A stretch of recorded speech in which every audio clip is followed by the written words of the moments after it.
புஸ்தகம் 2ஆம் அதிகாரம் 1வது வசனம். சிதறடிக்கிறவன் உன் முகத்திற்கு முன்பாக வருகிறான். அரணை காத்துக்கொள். வழியை காவல் பண்ணு. அறையை கெட்டியாய் கட்டிக்கொள். உன் பலனை மிகவும் ஸ்திரப்படுத்து.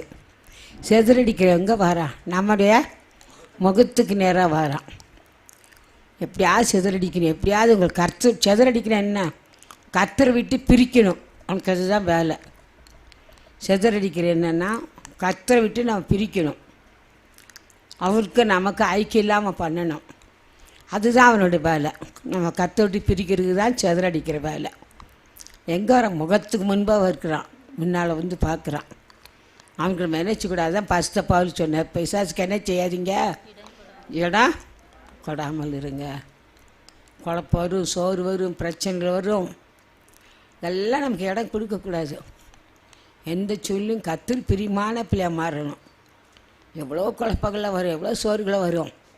ஒவ்வொரு நிமிஷமாக நம்ம இதயத்தை ஆராய்ஞ்சு அழைச்சி பார்க்கணும். நம்ம சரியான வழியில் போகிறோமா, கத்தர் பிரியமான வழி தானா, நம்ம நடக்கிற வழி கத்தர் பிரியமான வழியா, சிதறடிக்கிறோம் நம்ம முகத்துக்கு முன்பு வாரானே, நம்ம போகிற வழி சரியா, நம்ம கரெக்டான வாழ்க்கையா, நமக்கும் கத்தருக்கும் வாழ்க்கை அசைந்திருக்கிறதா, கத்தரோடு தூரமாக இருக்குமான்னு சொல்லி நம்ம இணைந்து செபிக்கிறோமா, இல்லை கத்தர் விட்டு பிரிஞ்சிருக்கிறோமா, கத்தருக்காக நம்ம வாழ்கிறோமான்னு சொல்லி ஒவ்வொரு நிமிஷமும் நம்ம உள்ளத்தை அலசி பார்க்க வேண்டும்.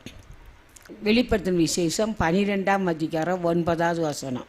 உலகம் அனைத்தையும் மோசம் போக்குகிற பிசாசு என்றும் சாத்தான் என்றும் சொல்லப்பட்ட பழைய பாம்பாகிய பெரிய வலுசர்ப்பம் தள்ளப்பட்டது. அது பூமியிலே விழ தள்ளப்பட்டது. பழைய பாம்பே வலுசர்ப்பம் எங்கே தள்ளப்பட்டுச்சு?